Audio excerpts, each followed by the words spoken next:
gente que vem conversar comigo e fala assim, ó, tem uma ideia sensacional, tem uma ideia de negócio que vai arrebentar, qual é o primeiro passo?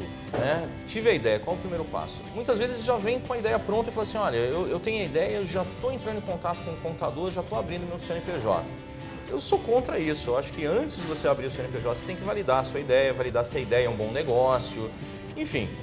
Trouxe aqui para tomar um café comigo a Larissa. A Larissa é advogada especializada em Legalização empresarial. Legalização empresarial. Então, assim, ela que entende desse negócio, se você tem que abrir CNPJ, se não tem que abrir CNPJ, se você tem que ser MEI, limitada, EIRELI, enfim, tem uma sopa de letrinha aqui que ela desvenda esse negócio.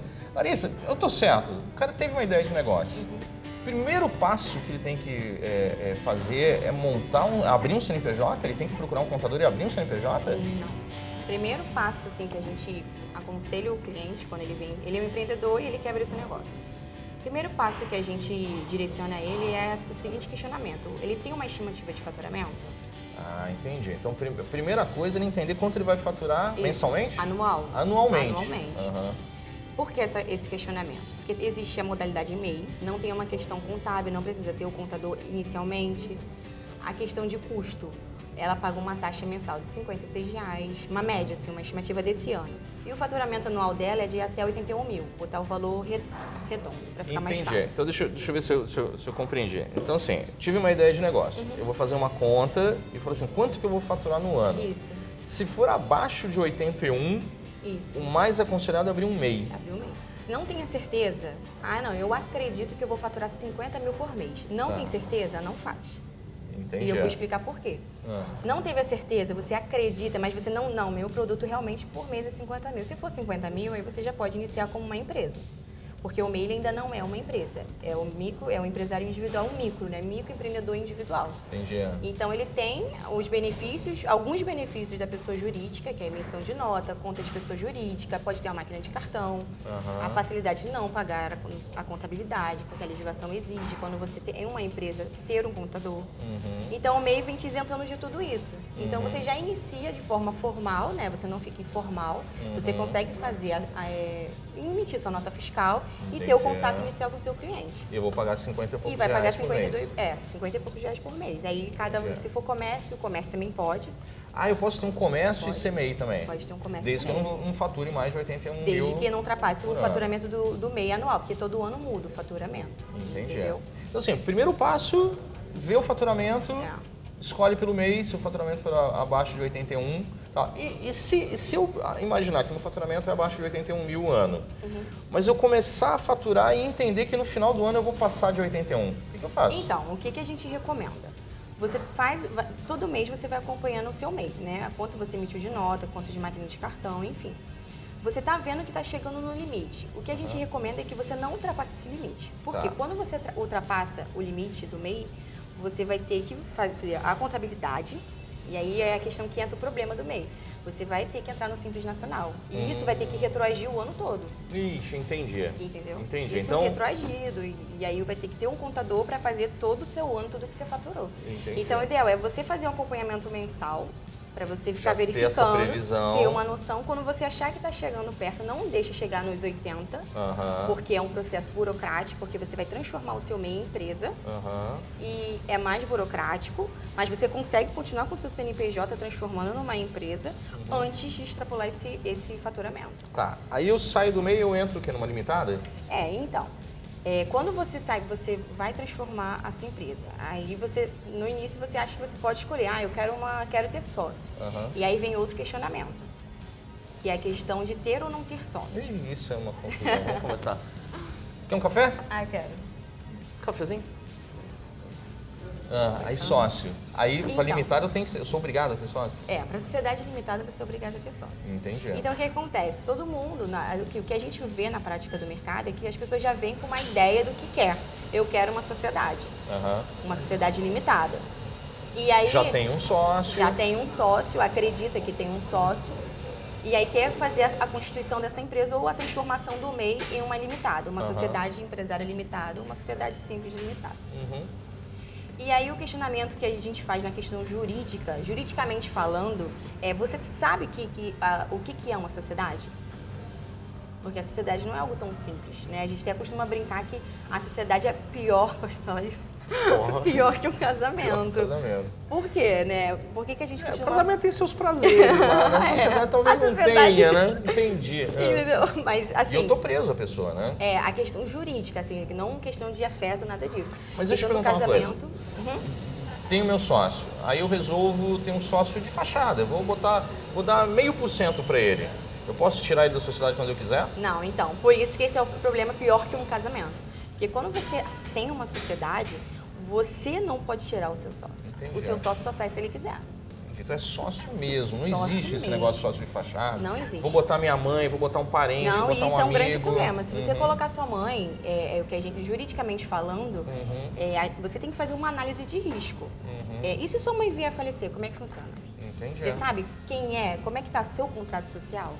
O que acontece na prática? As pessoas querem uma sociedade, fazem um contrato padrão e deixa aquilo acontecer e não prevê os possíveis problemas. Quando você abre uma sociedade, por exemplo, com a sua mãe e ela vier a óbito e ela estando na sua sociedade, dependendo da cláusula que está lá de falecimento, vamos supor que você tenha um irmão, né? E que seja, ele vai entrar na linha de sucessão. Meu Isso irmão aí vira é meu questão sócio na hora. jurídica. Seu irmão vai fazer parte. Seu pai, se ela for casada, se ela for casada. Um padrasto, por exemplo? Se tiver uma união estável, se ele entrar na linha de sucessão dela, que é a questão civil, jurídica, né, civil, entraria. E aí tudo isso vai depender, vai depender da sua cláusula contratual. Que aí vem a questão jurídica. Que antes de você abrir a sua empresa, ultrapassou, viu o MEI, até no início do MEI, ter uma consulta, verificar com um advogado, com um contador, o melhor caminho para você percorrer, que te dê o menor custo e te dê o menor problema. Entendeu? Uma vez eu estava conversando com um cara e ele falou para mim assim, ó, ele falou, Maurício, o contrato de sociedade, né? Como chama lá o... Contrato social? Contrato social. Quem faz é advogado, não é contador. Verdade isso? Isso é verdade. Tem que procurar um advogado para fazer o contrato social. O que acontece? O que a gente vê muito na prática do mercado? Existe uma legislação que ela não obriga ter o visto do advogado, que é para ME, que é microempresa e empresa de médio e pequeno porte. Tá. Que são a sigla ME e EPP. Então, essa legislação isenta de você ter o visto do advogado. Fora isso, todos os contratos que forem a registro têm que ter o visto de um advogado. Entendi. Então, por essa prerrogativa, virou a praxe do mercado de não ser feito por um advogado. Entendi. E isso pode causar um grande problema na sua vida, no caso da sua empresa, entendeu? Eu tenho um cliente que aconteceu isso. Ele sócios durante 20 anos e o cara, um dos sócios, o sócio administrador, teve um ataque do coração lá, morreu assim, rápido, né? Assim, teve um surto lá, morreu. A empresa parou, não podia movimentar a conta bancária, não podia o certificado digital não funcionava, assim, parou, a empresa parou. O que acontece? A empresa, quando você tem a empresa, o MEI ele não te obriga a ter um certificado digital. A empresa, ela teria que ter um certificado digital até a questão contábil, a legislação ela exige isso. Então tem que ter a parte que o certificado digital seria o quê? Uma procuração eletrônica. Entendi. Né? Então o que acontece? No contrato social tem uma cláusula que é obrigatória, que é a cláusula de administração da sociedade. E aí você determina quem vai ser o administrador, né?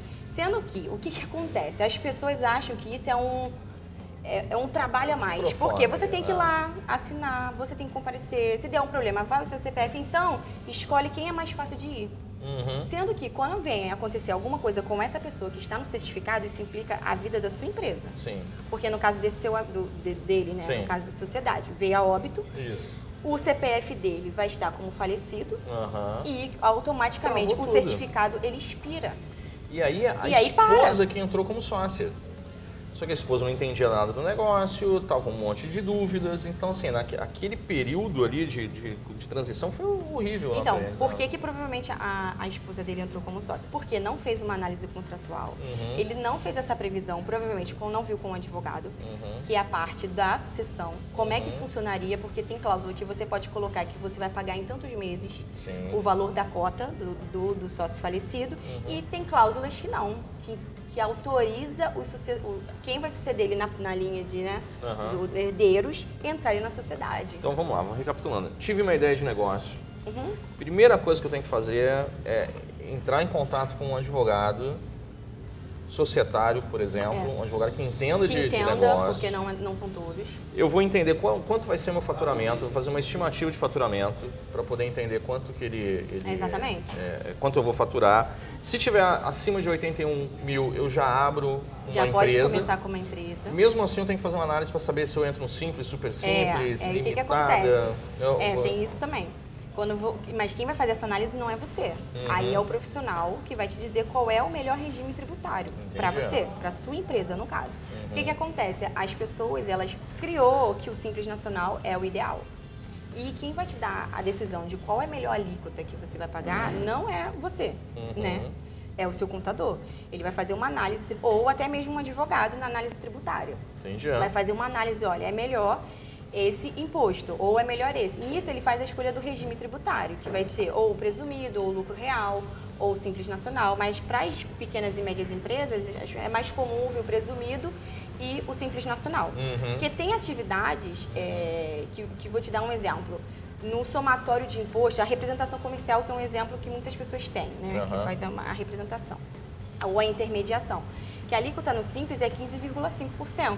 Entendi. Entendeu? E que no presumido, tô dando uma estimativa, seria 14,33%. Muito mais vantajoso. Aí você pensa que um faturamento de 180 mil anual. 15 mil. Bota essa diferença. Entendeu? Então o ideal é o quê? Você fazer essa análise antes. Não vá com, eu quero isso. Deixa o profissional te falar qual é o melhor regime. Então, tive a ideia, procura um profissional. Procura um profissional. Entendo quanto eu vou faturar anualmente. Entendo qual o regime tributário que eu vou me enquadrar. Entendo se eu posso ser MEI ou de repente entrar num simples e tal. Procura um advogado para fazer meu contrato social. Verificar se vai ser uma sociedade. Porque não só existe as sociedades, existe a parte individual, que tem muito isso. Mas o projeto é meu, eu sou empreendedor e eu não quero com ninguém. Aí monta uma Eireli. Tem a possibilidade de uma Eireli. O que é a Eireli? A Eireli, ela é a empresa individual de responsabilidade limitada. E o que acontece? Toda empresa que tiver sigla limitada, LTDA, limitada, o que isso significa? Quando você integraliza o seu capital, isso é o quê? O dinheiro existe, né? O dinheiro tem que existir, não é... Posso inventar esse dinheiro, posso mentir o dinheiro. Não inventa porque é fraude. Entendi. Então, se alguém te recomendar, vamos inventar, não vai por esse caminho. Porque lá na frente isso pode dar um problema jurídico. Entendi. Que aí atinge seu patrimônio. Então, não inventa. Viu lá, você tem um capital de 100 vezes o salário mínimo do ano. Então, você pode ter uma Eireli. Existe esse dinheiro? Pode. Mas eu posso reverter isso em comprar materiais para minha própria empresa? Pode. Pode. Entendeu? Entendi. Aí, por que é necessário uma análise contábil jurídica? Para verificar como o contador vai botar isso na sua vida, na questão da empresa contábil. Entendeu? Aí, a análise contábil. Então, você tem esse capital, você pode ser sozinho, você não precisa de sócio. Então, você se torna um titular da Eireli. E o que acontece? O legal da Eireli é o seguinte, quando você integraliza, para você abrir, você tem que ter o capital, ela tem a sigla limitada. Então, significa o quê? Que se tiver algum problema com credores, enfim, problema, você não conseguiu pagar, vai atingir somente o patrimônio da sua empresa. Ou seja, se você tem seu patrimônio pessoa física, sua empresa está toda correta, não tem como os credores atingir você, pessoa física. Entendi. Então é uma blindagem. Porque exatamente, limita, né? Ao patrimônio da empresa. Então só o patrimônio da empresa que vai pagar o custo dela, para separar as pessoas, jurídica e pessoa física. Bacana. Entendeu? Só que aí o que acontece? O que muita gente ouve é o seguinte, eu não tenho como ter esse capital, né? Um empreendedor, muitas vezes ele inicia com um projeto na ideia dele e ele não tem dinheiro para arcar com isso. Então, qual é depois do MEI? É uma empresa, no caso, um empresário individual, que ainda existe. Poucas pessoas falam dele. Que não é um MEI, é um empresário individual. Não é o MEI. E o que é a diferença do MEI, o MEI para o empresário individual? A questão do faturamento. Você pode enquadrar no Simples Nacional ou no presumido, você vai ter o regime, você não vai ser MEI, porque o MEI paga só aquela taxa. E no caso do empresário individual, não. Você pode ser simples, sendo que você não tem um limite de faturamento. Entendi. Entendeu? Entendi. Eu posso ser simples o resto da vida. Só que o único problema, assim, aí vem a diferença do empresário individual para a Eireli. A Eireli é limitada. E o empresário individual não. É o meu patrimônio que estaria respaldando a minha operação. Exatamente. Aí o que a gente aconselha? O seu projeto vai dar certo, né? Vamos acreditar, vai dar certo. Você fez um planejamento com uma assessoria não só jurídica, contábil, com outras assessorias, um planejamento, um plano de negócio, no caso, e viu que vai dar certo. Não inicia com a Eireli se você não tiver esse capital. E não, se seu sócio não realmente você não confiar ou não, esse projeto é meu, eu tenho medo dessa pessoa depois... não tem o Não sócio. tem, é você mesmo. Sócio, Começa com o empresário individual, se capitaliza. Quando você conseguir esse capital, o que você faz? Transforma numa Eireli. Protege o patrimônio. Você não perde seu CNPJ, vai ser o mesmo número, o mesmo tempo de mercado. Só muda, no caso, a natureza jurídica dele. Então, de empresário individual, ele vira uma Eireli. Entendi. Entendeu? Então, o recado é esse. Né?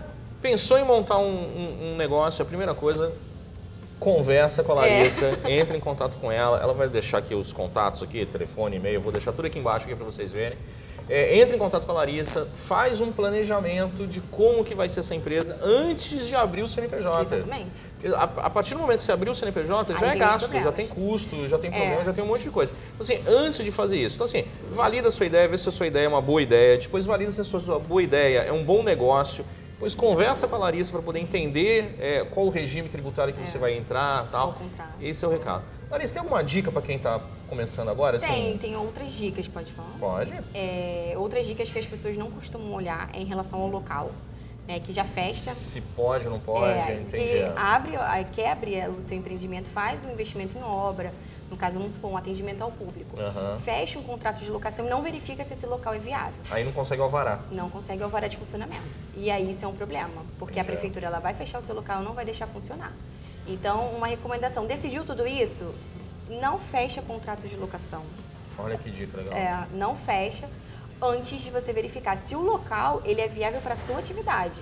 Porque a pessoa vai falar que ele é viável, mas tem que ver se para a sua atividade vai ser viável. Entendi. E aí você, depois que você viu que é viável, aí o que você faz? Aí você inicia a sua empresa. Bacana. Entendeu? Porque o que acontece? Depois que você abre a empresa, ela já vem com todo o custo dela, né? Que é o que você tem que analisar, se você vai ter como marcar esses valores. Que é a questão das taxas dos órgãos e a questão da burocracia dos órgãos. Entendi. Então, uma vez nascendo o seu CNPJ, ele vindo, né? Você vai ter série de obrigações em órgãos diferentes, com legislações diferentes, e que você tem que entender que não é apenas o seu CNPJ. As pessoas costumam, na hora de abrir a empresa, só se preocupar com o CNPJ. E são legislações bem diferentes, entendeu? E que cada município, por exemplo, no próprio estado do Rio de Janeiro, cada município é de um jeito. Cada município é diferente. É de um jeito, não existe uma regra. Entendi. Entendeu? Então, o ideal é você ver como é que funciona no seu município, fazer essa busca, no caso, a viabilidade do local, para ver se vai ser aprovado. Aprovou, e aí você continua. E já sabendo que você vai ter todo um custo de alíquota mensal, que você vai ter que pagar, mais o valor do seu contador, né, que a gente fala sempre para fazer uma busca de contadores, de profissionais que tem a ver com o seu nicho, com o seu trabalho, porque tem muito no mercado, mas você precisa de uma orientação contábil que tenha um conhecimento da sua área. Daquela área. Porque ele vai estar ali com você todo mês. Entendi. E o que acontece é as pessoas, primeiramente, parar de pagar o contador. Isso dá um grande problema. Entendi. Entendeu? Então, toda essa análise você tem que fazer por conta dos custos. Entendi. Entendeu? E ter uma noção de quanto você já vai gastar mensalmente, né, com contrato de locação, né, com contador, com imposto, e mais se tiver funcionário, entendeu? Cumprida a história. Então, legal. Então, você tem que fazer essa análise e procurar os profissionais na área para te dar essa orientação. Tá bom, Larissa. Obrigado. Muito bom a presença. Vou deixar os contatos da Larissa aqui. Você atende contadores também, né? A gente também faz. Se o contador precisar desse apoio de abertura de empresa, a Larissa está aqui também. Tá bom?